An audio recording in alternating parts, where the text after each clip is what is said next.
విజయేంద్ర ప్రసాద్ అనే ఒక సినీ రైటర్, రాజమౌళి గారి ఫాదర్ ఇతను. ఈయన గారు క్షమించండి క్షమించండి క్షమించండి అంటూ చేసిన ఒక స్పీచ్ ఈ మధ్య బాగా వైరల్ అయింది. ఆ స్పీచ్ విన్న తర్వాత విజయేంద్ర ప్రసాద్ గారి కన్నా ఎక్కువగా ఆ మీటింగ్లో కూర్చున్న ఆడియన్స్ మీద, ఈ ఆర్గనైజర్స్ మీద, వాళ్ళ మీద నాకు కోపము జాలి రెండు కలిగినాయి.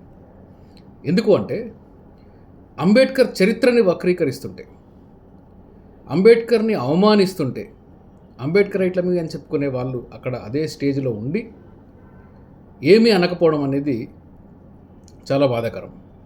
ఇది అంబేద్కర్ చరిత్ర తెలుసుకోకుండా కేవలం ఫోటోలు, విగ్రహాలకి పూలమాలలు వేయడము ఇవే చేస్తున్నారు అనడానికి గొప్ప నిదర్శనం ఇది. పోతే విజయేంద్ర ప్రసాద్ గారు ఏమన్నారంటే, రమాబాయి అంబేద్కర్ గారు చనిపోయే టైంలో ఆవిడకి ఒక కోరిక కోరారట. బాబాసాహెబ్ అంబేద్కర్ని వాళ్ళ ఊరికి వెళ్ళి వాటర్ తెమ్మని చెప్పేసి అడిగారట. వాటర్ తెమ్మని చెప్పేసి అడిగితే ఆయన వాళ్ళ ఊరికి వెళ్తే ఊర్లో వాళ్ళు నీళ్ళు తీసుకొని ఇవ్వకపోతే దేశ్ముఖ్, ఆ ఊరు దేశ్ముఖ్ దగ్గరికి బాబాసాహెబ్ అంబేద్కర్ నీళ్ళు తీసుకోవడానికి పర్మిషన్ కోసం వెళ్తారంట.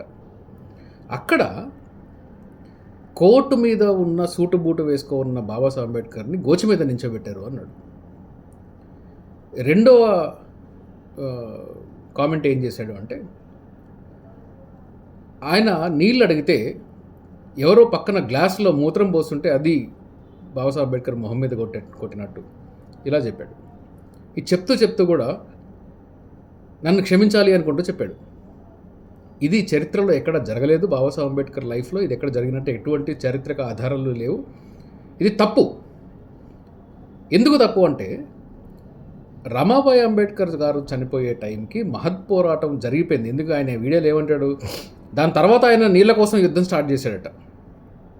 మహత్ చెరువు పోరాటం, ఈ మహత్ పోరాటం ఎప్పుడు జరిగింది, రమాబాయి అంబేద్కర్ ఎప్పుడు చనిపోయారు, 27లో చేసింది బాబాసాహెబ్ అంబేద్కర్. రమాబాయి అంబేద్కర్ గారు చనిపోయింది 35 ప్రాంతంలో. ఎక్కడి నుంచి తీసుకొచ్చారు చరిత్ర? మీరు అన్నది ఏంటి, నేను రీసెర్చ్ చేశాను అన్నారు. ఏంటి రీసెర్చ్? ఎక్కడి నుంచి వచ్చింది రీసెర్చ్? ఇది నాగపూర్లో చేశారు రీసెర్చ్. అదే నాగపూర్ ఇన్స్టిట్యూట్ రీసెర్చ్లో మీరు కూడా ఎంతగానో గౌరవించే ఛత్రపతి శివాజీ మహారాజ్, మా అందరికీ ఆయన ఒక ఐడల్. ఛత్రపతి శివాజీ మహారాజ్ అనే వ్యక్తి, ఛత్రపతి శివాజీ మహారాజ్ గారి తల్లిని కూడా అవమానించిన చరిత్ర ఈ నాగపూర్ ఫ్యాక్టరీకి ఉండేది. ఈ వాట్సాప్లో వచ్చే ఫార్వర్డ్ మెసేజ్లు, ఎమోషనల్ మెసేజ్లు, ఇలాంటివన్నీ చూసుకొని నేను పెద్ద రీసెర్చ్ చేశానని చెప్పేసి మీరు చెప్పుకోవడం, దానికి వీళ్ళందరూ అక్కడ కూర్చున్న వాళ్ళు ఆహా ఓహో అని చెప్పేసి చప్పట్టు కొట్టడం. విజయేంద్ర ప్రసాద్ గారు, మీరు చేసింది నేరం. ఎస్సీ ఎస్టీ అట్రాసిటీ చట్టం కింద ఎస్సీ ఎస్టీలు గౌరవించే వాళ్ళు ఒక ఐకాన్గా ఫాలో అయ్యే వ్యక్తులను కానీ, వారు చనిపోయిన వ్యక్తులు కానీ, మహాపురుషులను ఎవరినైనా కానీ అవమానిస్తే అది ఎస్సీ ఎస్టీ చట్టం కింద నేరము. మీరు చేసింది నేరం. మీరు బాబాసాహెబ్ అంబేద్కర్ని అవమానించారు. నా ఆఫీస్లో బాబాసాహెబ్ అంబేద్కర్ ఫోటో ఉంది. ఆయన అంటే నాకు ఇష్టమో, ఎందుకు ఇష్టమో నాకు తెలియదు.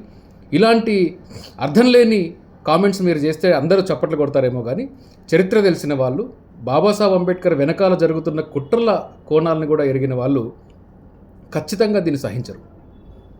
ఇకపోతే మీరు చేసిన క్షమాపణలు, అసలు మీరెవరండి క్షమాపణలు చెప్పడానికి? మీరు క్షమాపణలు చెప్తున్నారు అంటే ఎవరికి క్షమాపణలు చెప్తున్నారు?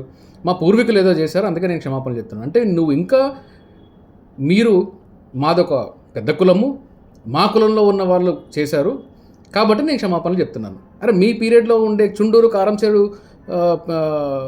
ఇష్యూస్లో దళితులందరినీ ఊచకోత కోసారు కదా, మరి అప్పుడు దానికెందుకు మీరు క్షమాపణలు చెప్పలేదు? ఇప్పుడు మీరున్న పీరియడ్లోనే జరుగుతున్నాయి కదా అట్రాసిటీస్, దీనికి క్షమాపణలు చెప్పలేదు. ఇది ఒక కాన్స్పిరసీ. ఇది ఎప్పుడో బాబాసాహెబ్ అంబేద్కర్ టైంలో జరుగుతున్న దానికి మీరు క్షమాపణలు చెప్తారు అంటే, మీరు ఇంకా మాది పలానా కులం అని చెప్పేసి ఎత్తి చూపిస్తారు. మిమ్మల్ని మీరు ఆ కులంతోనే మీరు ఐడెంటిఫై చేసుకుంటారు. కులరహిత సమాజం కోసం పోరాటాలు చేసిన వ్యక్తి డాక్టర్ బాబాసాహెబ్ అంబేద్కర్. ఆయన ఇచ్చిన రాజ్యాంగాన్ని మీరు చదవరు, ఆయన చరిత్రని చదవరు, ఆయన రాసిన పుస్తకాలని చదవరు, ఆయన స్పీచ్లు వినరు. నాకు కేవలం ఇష్టం, ఎందుకు ఇష్టమో నాకు తెలియదు అంటారు. అలాగే ఉండండి. బాబాసాహెబ్ అంబేద్కర్ని అవమానిస్తే సహించేది లేదు. బాబాసాహెబ్ అంబేద్కర్ చరిత్రని వక్రీకరించినా సహించేది లేదు. ఏ చారిత్రక ఆధారాలు లేకుండా వాట్సాప్లో నాగ్పూర్ యూనివర్సిటీలో మీరు తీసుకొచ్చిన దాన్ని మీరు రేపు పొద్దున సినిమాల్లో తీస్తారేమో నాకు తెలీదు. అలాంటివే జరిగితే దానికి చాలా తీవ్రమైన పరిణామాలు, లీగల్ పరిణామాలు మీద మాత్రం ఫేస్ చేయాల్సి వస్తుంది. కాబట్టి విజేంద్ర ప్రసాద్ గారు, నేను మీకు చాలా పొలైట్గా మీకు అడ్వైస్ చేస్తున్నాను, అడుగుతున్నాను. ప్రెస్ మీట్ పెట్టి మరి మీరు క్షమాపణ చెప్పాలి. బాబాసాహెబ్ అంబేద్కర్ చరిత్రని వక్రీకరించాను అని చెప్పాలి. నాకు తెలియకుండా చరిత్రని చెప్పాను అని చెప్పాలి. బాబాసాహెబ్ అంబేద్కర్ని అవమానించాను అని చెప్పాలి. ఇవి చేయని పక్షంలో మీ సినిమా భాషలోనే చట్టం తన పని తను చేసుకుంటూ పోతుంది. నేను ఎవరైతే ఆ మీటింగ్లో ఉండి చప్పట్లు కొట్టారో, విజేంద్ర ప్రసాద్ గారు మాట్లాడేదాన్ని అర్థం చేసుకోలేకుండా ఆయనకి ఈలలు వేసి గోలలు ఎవరు చేశారో వాళ్ళ గురించి నేను సపరేట్గా ఏదైనా సందర్భంలో మాట్లాడతాను. ఇది అంబేద్కరిజానికి, రాజ్యాంగానికి, రాజ్యాంగ స్ఫూర్తికి, సమాజానికి, సామాజిక నైతికతకి వ్యతిరేకం. కాబట్టి మీరు వెంటనే క్షమాపణ చెప్పండి.